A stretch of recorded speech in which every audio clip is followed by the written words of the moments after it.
ओम श्री गुरुवे नमः। ओम शांति ही शांति ही शांति ही। प्रणाम भगवान। भगवान एक सत्संग मुंडक उपनिषद प्रवचन श्री स्वामी अखंड आनंद सरस्वती जी महाराज द्वारा विरचित मुंडक सुधा से प्रवचन नंबर 29 मंत्र नंबर 6 से 7 ब्रह्म ज्ञानी की महिमा पाठ नंबर 4 सधो मुक्ति एवं क्रम मुक्ति एपिसोड नंबर 3 लेते हैं। भगवान स्वामी जी बताते हैं कि एक ब्रह्मज्ञानी एक बार सोलन गए तो जिस मकान में वे ठहरे गए, जब रात को वे सोए तो उसकी कड़ी रात को टूट कर गिर पड़ी तो उनके पांव को छूती हुई धरती में चली गई। चोट नहीं लगी, अकारण गिरी, न तो कोई तेज हवा चल रही थी न मकान पर कोई वजन था। तो यह विचार हुआ कि आखिर यह कड़ी रात में टूटकर गिरी क्यों। तो जो मकान मालिक था उसने बताया कि महाराज, इस घर में एक भूत रहता था और वह इस कड़ी में रहता था। तो जब ब्रह्मज्ञानी आकर इसमें ठहरा तो उसके प्रभाव से उसके सद्भाव का उदय हुआ और आकर उसने ब्रह्मज्ञानी का चरण छुआ और मुक्त हो गया। भूत प्रेत भी आते हैं उनके पास। वाह भगवान वाह। उड़िया बाबा जी महाराज जब घूमते थे तो डाकू लोग उनके पास आते थे, वैश्याएँ भी आती थी। यह देखो, जहाँ व्यक्तिगत अहंता समाप्त हो जाती है वहाँ समष्टि अहं काम करता है। अब यह बात कल्याण में छापने की नहीं है। हमारे मोकलपुर के बाबा जी थे। एक आदमी उनको डंडा मारने के लिए तैयार हुआ। उनको तो हंसी आ गई तो उनका हाथ और डंडा दोनों ऊपर का ऊपर ही ज्यों का त्यों रह गया और एक अनिष्ट हो गया उसका। पूछा कि यह क्या किया। बोले कि गुरु, मैंने तो कुछ नहीं किया। तब हुआ कैसे, यह तो बताओ। कि उसका हाथ ऊपर ही रह गया, डंडा ऊपर ही रह गया और उसका अनिष्ट हो गया। बोले कि देखो, देवता लोग हमारे साथ साथ घूमते रहते हैं, हम कुछ नहीं करते, कोई संकल्प नहीं किया। हमारे लिए उसका जैसा पूजा करना था वैसा ही उसका मारना भी था। वह डंडा मार देता तो हमको कुछ विचार नहीं होता, लेकिन जो देवता लोग साथ रहते हैं उन्होंने उसका डंडा पकड़ लिया और उसका ध्यान हटाने के लिए उसका अनिष्ट कर दिया। रिपु कारागारम कलयति। ब्रह्मज्ञानी को कोई द्वेष करे तो जेल में जाएगा, अपने आप ही वह नहीं पकड़वाएगा। ये सब सिद्धियां कुरुंगा शिवरदम तम नुसरति प्रेम तरलम वस्तस्य क्षोणी परिपत पतिरपि धरित्री परिवृढ़ रिपु कारागारम कलयति। कहने का अभिप्राय यह है कि यह सब बात अखबार में नहीं मालूम पड़ती हैं।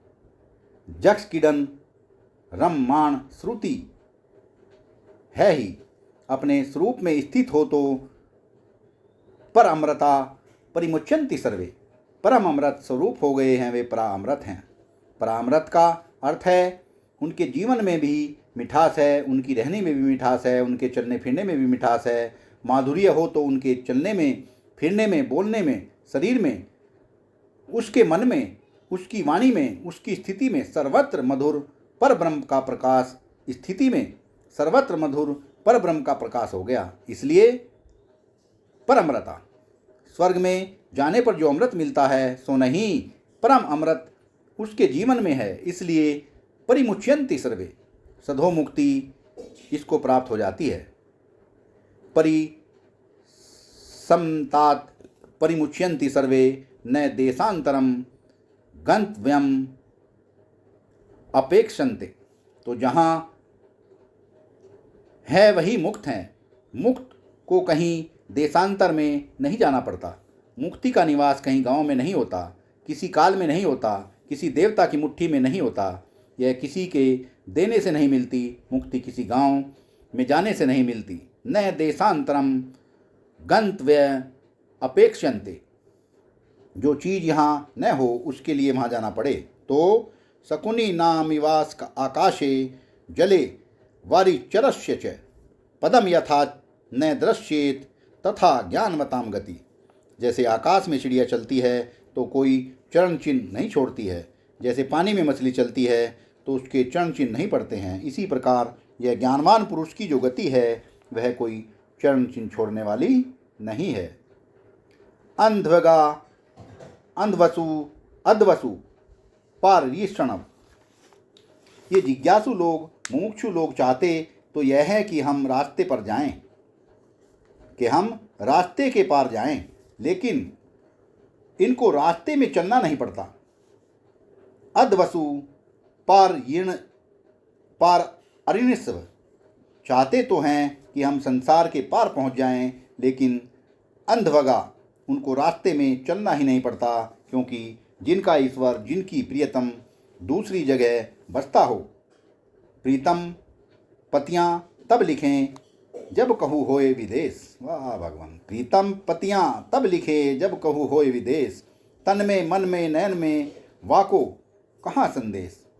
अपना प्रीतम विदेश में होए तो उसे चिट्ठी लिखकर भेजें। अपना प्रीतम तो अपने हृदय में, अपना आत्मा ही कहीं बिल्कुल जाना ही नहीं, इसलिए जहाँ जाकर पहुँचना पड़ता है वह देश परिच्छिन्न गति है। इसमें साधन भी परिच्छिन्न और साध्य भी परिच्छिन्न, और ब्रह्म जो है वह समस्त है, सर्वाधिष्ठान, सर्वाभिभाषक स्वयं प्रकाश है। यदि ब्रह्म देश परिच्छिन्न होता तो उसकी क्या गति होती? बोले दुनिया में जैसे और चीज़ें होती है वैसे ही होती। वह भी कभी जन्मता और कभी मरता, और जैसे सोना पैदा होता है, सोना मरता है, और कैसा होता है कि अन्याश्रितम दूसरे की मुट्ठी में रहता है, उसका मालिक दूसरा कोई होता है, और सावयवम उसके टुकड़े टुकड़े भी हो सकते हैं, और अनित्यम हमेशा रहने वाला न होता। कर्तकम च नकली सोना भी बनता है, नकली सोना। लोग कहते हैं कि बड़े घर की स्त्रियां जब हीरा पहनकर निकलती हैं तो लोग उसको सच्चा समझते हैं, और छोटे घर की स्त्रियां हीरा पहनकर निकलती हैं तो लोग उसको झूठा समझते हैं। वाह भगवान। किस तरह से बताया कि बड़े घर की स्त्रियां जब हीरा पहनकर निकलती हैं तो लोग उसको सच्चा समझते हैं, और छोटे घर की स्त्रियां हीरा पहनकर निकलती हैं तो लोग उसे झूठा समझते हैं। भले उनका झूठा हो और इनका सच्चा हो तो भी ऐसा होता है। तो नारायण, बात क्या है कि यदि आत्मा ब्रह्म सचमुच अप्राप्त होता, अन्य होता, तो मिट्टी के डले के समान यह बनता और बिगड़ जाता, और उसका मालिक जमीन का मालिक होता और उसके टुकड़े टुकड़े हो जाते, वह कभी फूट जाता और वैसा बनावटी भी बनाया जा सकता। लेकिन ब्रह्म ऐसा नहीं हो सकता, इसलिए ब्रह्म को प्राप्त करने के लिए कहीं जाना नहीं पड़ता। तब अविद्या आदि रूप जो संसार बंधन है, अविद्या, भ्रांति, अस्मिता, यह जो संसार का बंधन है, इसको दूर कर देना ही मोक्ष है। यह कोई मोक्ष उत्पाद नहीं है। मोक्ष पैदा नहीं किया जाता है, मोक्ष का संस्कार नहीं किया जाता है, मोक्ष का विकार नहीं किया जाता, मोक्ष मरता नहीं। अपने स्वतः सिद्ध आत्मा स्वरूप, यह स्वरूप सिद्ध जो आत्मा है, स्वरूप सिद्ध अपना आत्मा, इसी का नाम मोक्ष है। केवल अज्ञान की निवृत्ति मोक्ष है। वाह भगवान वाह। केवल अज्ञान की निवृत्ति मोक्ष है। अब देखो, अब फिर इस बात को दूसरे ढंग से लेते हैं। वह क्या है कि यह संसारी तो बारंबार मरते हैं और बारंबार जन्म लेते हैं। इनमें भी एक मज़ा है कि अगर किसी से प्रेम होवे और उसके लिए जन्म ना मरना पड़े तो प्रेमी लोग उसको बहुत पसंद करते हैं। जैसे देखो, कोई एक आदमी अपने घर में रहे और अपने लिए ही अकेला हो और 20 बार अपने कपड़े बदले और अपना श्रृंगार बदले, तो वह थोड़े दिनों में उब जाएगा। किसको दिखाने के लिए बदलते हैं? अपने को ही देखना तो वह तो देखते ही रहते हैं। लेकिन किसी से प्रेम हो महाराज, और उसको पसंद हो कि यह 10 पोशाक पहनकर हमारे पास आवे, तो पहनने वाले को खुशी होगी। तो यदि ईश्वर से प्रेम होवे और ईश्वर से प्रेम में बारंबार जन्म हुए, कभी उसके सामने खरगोश होकर गए, कभी उसके सामने पोपट होकर गए, कभी मोर होकर नाचने लगे, कभी कोयल होकर बोलने लगे, तो नारायण, प्रेमी को तो बहुत पसंद आवे, बारंबार मरे, लेकिन वह प्रियतम के लिए होवे तो। प्रेम स्वसुख का नाम नहीं है, वह तो प्रियतम के सुख का नाम है। जैसे उसको सुख होवे वहीं नाचना, यह तो प्रेम की बात हुई। तो संसार में और प्रेम में फ़र्क क्या है? संसारी लोग अपने लिए चक्कर लगाते हैं, नाचते हैं अपने सुख के लिए। अपने सुख के लिए संसारी लोग दिन भर में 70 नाच नाचते हैं, और जो प्रेमी होता है वह अपने प्रेमी को 70 नाच नचाता है। यह भक्ति हुई।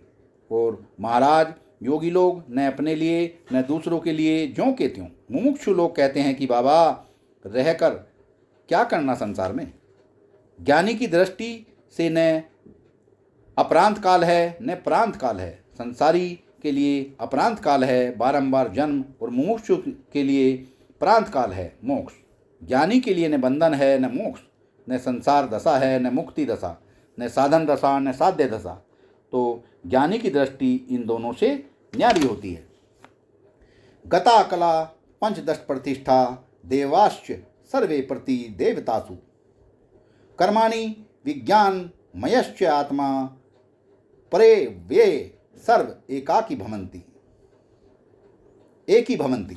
मुक्ति का जब समय आता है तो देह को बनाने वाली जो कलाएं हैं प्राण आदि, वे अपनी प्रतिष्ठा में चली जाती हैं, अर्थात अपने अपने कारण में लीन हो जाती हैं। जैसे मिट्टी का डला फूटेगा तो मिट्टी होगा, सोने का जेवर फूटेगा तो सोना होगा। इसी प्रकार सब वस्तुएं अपने मूल करण में जाकर लीन हो जाती हैं। गता कला पंचदश प्रतिष्ठा। प्रतिष्ठा शब्द द्वितीया विभक्ति का बहुवचन है। प्रश्नोपनिषद में छठे प्रश्न में यह प्रसंग आया है कि पुरुष में कितनी कलाएं हैं। वहां बताया कि 16 कलाएं होती हैं। तो देखो, कला हमेशा परिच्छिन्न होती हैं। जैसे चंद्रमा में 16 कला हैं, सूर्य में 12 कला हैं, और यह आप लोग जो कलाक बोलते हैं, दिन में कितने कलाक, 24 होते हैं। ये कला हैं। संस्कृत में भी कालवाचक कला शब्द है। कला काष्ठारूपेण, ये जैसे पल विपल होते हैं ना, वैसे कला काष्ठा काल का अवयव होता है। तो 16 कला होती हैं। प्राण, श्रद्धा, आकाश आदि पंचभूत, और इंद्रिय, मन, अन्न, वीर्य, तपस्या, मंत्र, कर्म, लोक और नाम, ये 16 कलाएं होती हैं। इनमें से वृद्धारण्यक उपनिषद में ऐसा वर्णन आता है कि मरने पर संसारी मरेगा तब तो दूसरा जन्म हो जाएगा। उसका तो 16 कलाएं उसकी फिर उठावेंगी। लेकिन मुमुक्षु यदि ज्ञान प्राप्त करके मरेगा तो इसमें से 15 कला तो उसकी लुप्त हो जाएंगी तत्काल, लेकिन एक कला उसकी रह जाएगी। वह कला क्या है? तो बोले नाम। दुनिया में नाम उसका रह जाएगा। सत्संग को विराम देते हैं भगवान, आगे का सत्संग कर लेंगे। प्रणाम भगवान।